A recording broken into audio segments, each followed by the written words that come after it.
You're this perp back with another video, and I just got done beating Kingdom Hearts 3, and how I'm feeling is just a bunch of emotions right now. Like, I feel so happy and just crying inside. I'm going to be honest. I don't care how y'all feel about that. I don't care how y'all view things. I just thought this game.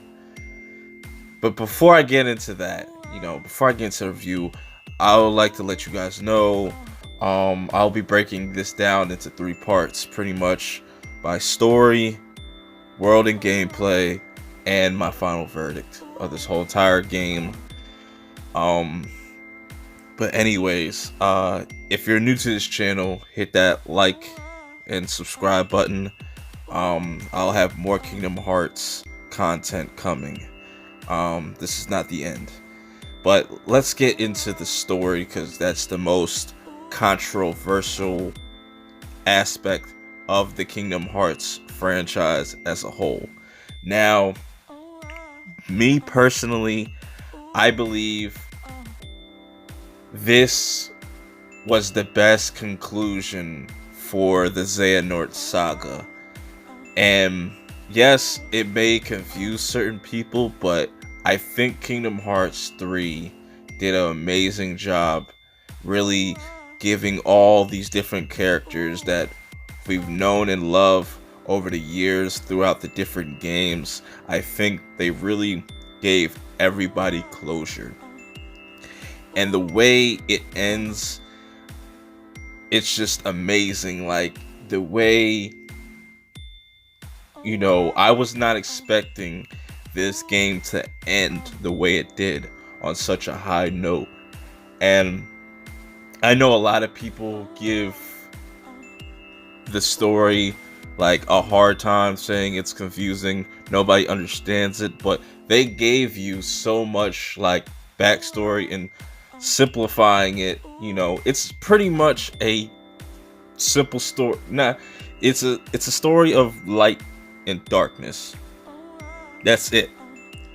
But there's a grand scheme. Like, I don't understand people sometimes, but yeah, that's the story. Story was fine for me. I thought it was A1. Worlds and gameplay. Now, this is where things get a little tricky, but I'm gonna be honest. Now, when the game first starts off, I was expecting to go through a similar situation that came up in like Kingdom Hearts 1, where you're just stuck on Destiny Island for the first 2-3 hours, or in Kingdom Hearts 2, where you're just stuck in Twilight Town playing as Roxas for 2-3 hours. And I know a lot of people didn't like that at all, was not fucking with that. I know, me personally, I didn't have a problem with the whole Roxas thing. I like the Roxas shit more in Kingdom Hearts 2 than I did in Kingdom Hearts 1, with just sitting on Destiny Island. That was kind of boring, but enough of that. Gameplay was, I would give the gameplay an 8 out of 10, simply because, one, I hate the gummy ship. That's one negative. I hate the gummy ship. I hate everything about the gummy ship. That shit should just die. Even though I give them props for making it somewhat optional, because I didn't upgrade that shit once. The worlds in this, my favorite worlds were surprisingly Tangled. I like Frozen. I liked the San Fran Tokyo, the Big Hero 6 world. Didn't really care for Olympus, because we seen that, even though it still looked it looked amazing. But the Toy Story world was probably my most disappointing world. I don't know why. It's just I wasn't feeling it. But the worlds were fine. The Pirates of the Caribbean was probably the best looking world, like as far as realistic graphics. But the last 2 worlds, man, were fucking amazing. But let's get into something that's pretty controversial about this series. Proud mode. Now, proud mode, for all those Kingdom Hearts vets out there, no, that's the hardest difficulty that you start off with. There's no critical mode. That came later in the series, but hopefully they do add that in like a patch or a DLC or something like that. That'd be cool. But a lot of people I see, I can see where they're coming from. Pride mode was definitely not as hard as it was on Kingdom Hearts 2 or 3 or 1. But not saying there wasn't a challenge. I would say Pride mode really kicks in, like the real Pride mode really kicks in this game in the second half of this game, because the whole time I was playing this game, I completely didn't have the abilities turned on. I didn't know. Like, I was wondering why I'm struggling with these end world bosses and stuff, and it just didn't make sense. And then when I turned them all on, and just alright, I just breezed right through them.